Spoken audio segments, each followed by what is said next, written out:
C'est un grand soulagement pour les parties civiles du procès du 13 novembre. La Cour d'assises spéciale de Paris a condamné ce mercredi Salah Abdeslam, le seul membre encore en vie des commandos, à la perpétuité incompressible. Cette peine rend infime la possibilité d'une libération. Jusque-là, elle n'avait été prononcée qu'à 4 reprises en France. Les autres accusés de ce procès historique se sont vus infliger des peines allant de 2 ans de prison à la perpétuité, avec période de sûreté pour certains et incompressible pour d'autres. La salle d'audience n'avait jamais connu une telle affluence. Après ce long procès qui a duré 10 mois, les rescapés et proches de victimes disent être soulagés et satisfaits de la décision. L'éventail des peines montre bien que le jugement a été individuel, ce qu'il doit être. Ce qui est important, c'est que au niveau, pour nous, on a vu un procès qui est mémorable, je dirais qui est de très bonne densité, à la fois dans la justice, à la fois dans la possibilité à tout le monde de pouvoir s'exprimer. Je suis satisfait des peines et je pense que beaucoup, c'est juste. Il ne faut pas exagérer, demander plus, mais je pense que voilà, ça a été fait et dans le respect des lois et c'est bien.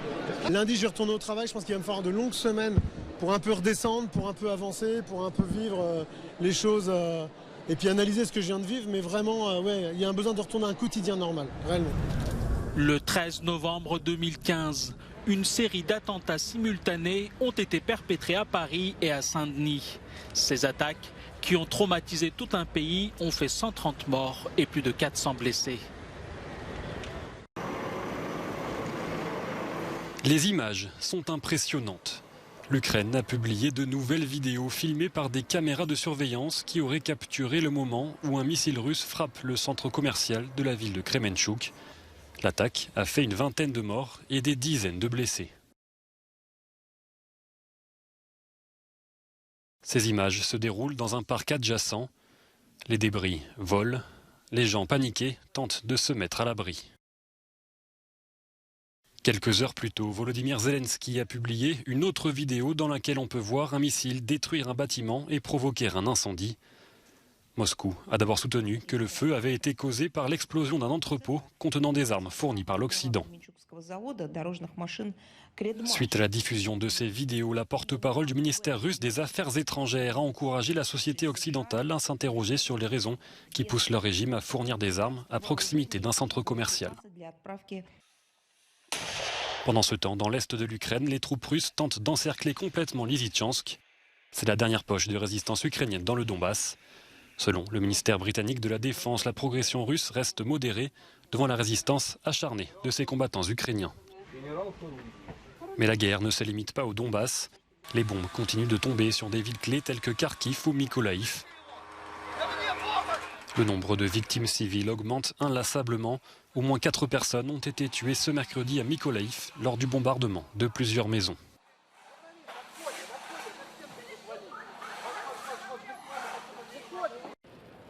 La Suède et la Finlande sont officiellement candidates à l'entrée dans l'OTAN. Les deux pays ont décidé de rejoindre l'Alliance Atlantique en réaction à l'offensive russe en Ukraine. Mais leur candidature était bloquée depuis la mi-mai par la Turquie, qui accusait les deux pays scandinaves d'abriter des militants du PKK et des partisans du prédicateur Fethullah Gülen. Ankara souhaitait aussi que Stockholm lève son blocage sur les exportations d'armes en vigueur depuis l'intervention turque dans le nord de la Syrie en 2019. La Turquie a eu ce qu'elle voulait, d'après le secrétaire général de l'Alliance. Les dirigeants de l'OTAN ont pris aujourd'hui la décision historique d'inviter la Finlande et la Suède à devenir membres de l'OTAN. L'accord conclu hier soir par la Turquie a ouvert la voie à cette décision. C'est un bon accord pour la Turquie, c'est un bon accord pour la Finlande et la Suède, et c'est un bon accord pour l'OTAN.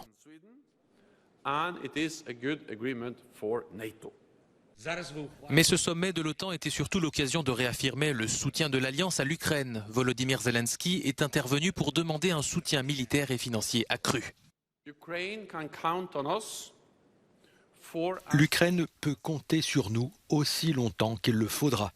Les Alliés continueront de fournir une aide militaire et financière importante et aujourd'hui, les dirigeants ont décidé de renforcer leur soutien en convenant d'un programme d'assistance étendu pour l'Ukraine. Face aux potentielles adhésions de la Finlande et de la Suède, Moscou a réagi en dénonçant un facteur profondément déstabilisateur pour les affaires internationales.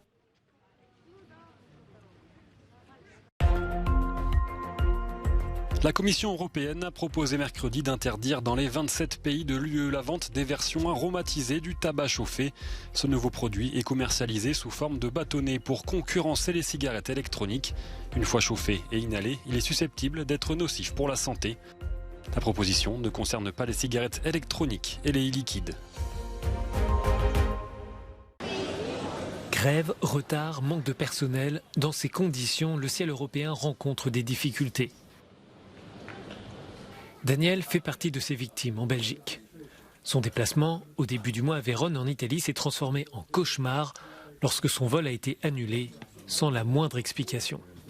Le 7 juin, on a appris par mail que l'avion du 8 juin était annulé. Donc la seule solution proposée était qu'il y avait une possibilité de s'inscrire dans l'avion qui partait le 10 juin. Donc 2 jours après. Donc on a demandé à la logeuse, donc on est dans un Airbnb, s'il y a un moyen de prolonger. Disons après quelques difficultés, on a pu, prolonger. Bon, pas avec le même prix qu'on avait eu, bien sûr. Voilà. C'était Ryanair. On n'a pas eu d'explication. On a essayé de communiquer avec eux par mail, par téléphone. Aucune réponse, rien du tout, quoi. Non. À l'instar de nombreux passagers, Daniel réclame désormais des compensations pour les coûts engendrés par ces difficultés. Selon les règles européennes, si un vol est annulé, la compagnie doit soit effectuer un remboursement ou reprogrammer un vol, même s'il s'agit d'un autre transporteur, ou alors il est possible de demander une indemnisation supplémentaire et obtenir des frais d'hébergement le cas échéant. Mais les organisations de défense des droits des consommateurs soulignent que les compagnies communiquent peu sur ces possibilités. S'il y a une tempête ou une grève à l'aéroport, par exemple, ce qui est une circonstance exceptionnelle, vous n'avez pas droit à une indemnisation. Dans d'autres cas, vous avez droit à une compensation. Le montant de cette indemnisation dépend de la distance de votre vol. La somme varie de 250 à 600 €, mais les organisations de défense des consommateurs expliquent que les compagnies aériennes ne l'indiquent pas clairement. Les difficultés pourraient s'accentuer car les transporteurs annulent des milliers de vols alors que commencent les vacances d'été. Les passagers doivent donc conserver toutes leurs factures et faire valoir leurs droits auprès des transporteurs.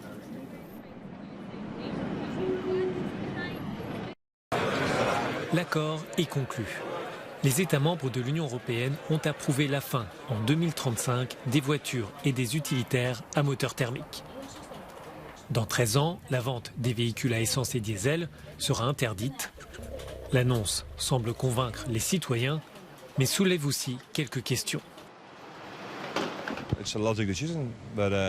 C'est une décision logique, mais je pense qu'il faudrait que les voitures électriques soient beaucoup moins chères. Mais s'ils arrivent à les rendre moins chères et que les points de recharge sont accessibles à tout le monde, alors c'est une décision logique. Je pense que ça ne marchera jamais comme il faut. Tout le monde fait le plein. Regardez la taille de cette chose. Nous avons parcouru près de 5000 km. Vous ne pouvez pas faire ça avec un moteur électrique. Tout ce que vous faites, c'est déplacer le problème ailleurs. La pollution sera toujours là. Les Verts, au Parlement européen, saluent la décision, même si l'ambition était de parvenir à cette interdiction beaucoup plus tôt, dès 2030. C'est très important d'avoir ce symbole pour pouvoir dire à l'industrie, c'est la date de fin. Arrêtez de développer de nouvelles chaînes, arrêtez les recherches sur une technologie en fin de vie. Cela aurait pu avoir lieu plus tôt, mais c'est bien d'avoir une date finalement. Les pays membres se sont entendus au final sur 15 textes afin de lutter contre le changement climatique. Les gouvernements ont toutefois ajouté une série d'exceptions et de changements qui limitent l'ambition de la proposition initiale. Place désormais à la négociation pour parvenir à un compromis entre les 3 institutions de l'Union, à savoir la Commission européenne, le Parlement européen et le Conseil qui représente les États membres.